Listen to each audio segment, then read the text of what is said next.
Hi hello ನಮಸ್ಕಾರ friends. ಈ ದಿನ ನಾನು ಇನ್ನೊಂದು ಡಿಟಾಕ್ಸ್ ಡ್ರಿಂಕ್ ಬಗ್ಗೆ ಹೇಳ್ತಾ ಇದ್ದೀನಿ.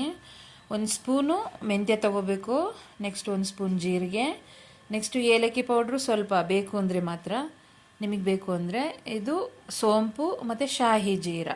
ಇದಿಷ್ಟನ್ನು ನೀವೇನು ಮಾಡಬೇಕು ಅಂತಂದರೆ ಕುದಿಯೋ ನೀರಿಗೆ ಹಾಕಬೇಕು. 1 ಗ್ಲಾಸ್ ಅಳತೆ ನೀರು ತೊಗೊಂಡು ಈ ಎಲ್ಲವನ್ನು ಮಿಕ್ಸ್ ಮಾಡಿ ಚೆನ್ನಾಗಿ ಕುದಿಸ್ಬೇಕು.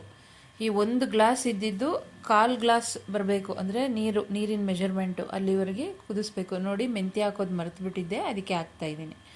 ಸೊ ಇದನ್ನೆಲ್ಲ ಹಾಕ್ಕೊಂಡು ಏನು ಮಾಡಬೇಕು, ಚೆನ್ನಾಗಿ ನೀವು ಸ್ಟಿರ್ ಮಾಡಿ, ಅದು ತುಂಬ ಅದರ ಕ್ವಾಂಟಿಟಿ ಕಮ್ಮಿ ಆಗಬೇಕು. ನೋಡಿ, ಈ ಥರ ಆಗುತ್ತೆ. ಸೊ ಇದನ್ನೇನು ಮಾಡಬೇಕು, ಫಿಲ್ಟರ್ ಮಾಡಬೇಕು. ನೆಕ್ಸ್ಟು ಈ ಥರ ಒಂದು ಫಿಲ್ಟ್ರ್ ತೊಗೊಂಡು ಫಿಲ್ಟರ್ ಮಾಡಿಬಿಟ್ಟು ನೋಡಿ ಎಷ್ಟು ಕಮ್ಮಿ ಆಗಿದೆ ಅಂತ ಅಲ್ವಾ. ನೋಡಿ, ನೀರು ಇಷ್ಟು ಬರಬೇಕು. ಇದು ಕಷಾಯ. ನೆಕ್ಸ್ಟ್ ಇದನ್ನು ನೀವು ಬರೀ ಎಂಟಿ ಸ್ಟಮಕಲ್ಲಿ ಕುಡಿಬೇಕು. ನೆಕ್ಸ್ಟ್ ಇಲ್ಲಿದೆ ನೋಡಿ, ಇದು ಉಳಿದಿದೆಯಲ್ವ ಜೀರಿಗೆ ಮತ್ತು ಮೆಂತ್ಯ, ಇದನ್ನು ವೇಸ್ಟ್ ಮಾಡಬಾರ್ದು. ಇದನ್ನು ಕೂಡ ಅಗೆದು ಚೆನ್ನಾಗಿ ತಿನ್ನಬೇಕು.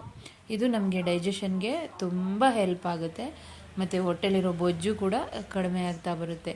ಆಲ್ ಆಫ್ ಅ ಸಡನ್ ಎಲ್ಲ ಚೇಂಜ್ ಆಗಲ್ಲ. So day by day change ಆಗುತ್ತೆ. ಟ್ರೈ ಮಾಡಿ.